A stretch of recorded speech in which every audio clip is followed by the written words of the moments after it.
Notes payable, short-term and long-term. Definition of notes payable. This refers to a formal written promise made by a business to pay a specific sum of money to a lender or creditor at a future date.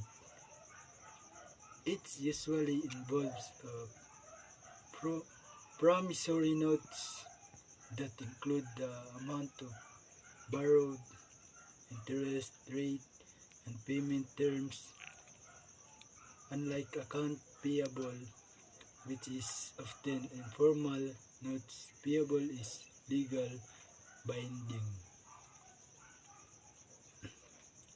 Classification of account.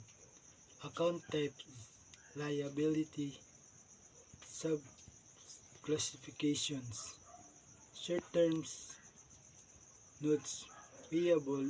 Short-term notes payable, obligation that must be paid within 12 months or within the company operating cycle, whichever is longer. Long-term notes payable, obligation that are due beyond 12 months or outside the company operating cycle. Normal balance of account. The normal balance of notes payable is on the credit side because it represents money the business owns. Increase in notes payable are recorded as credit, while decrease such as payment are recorded as debit.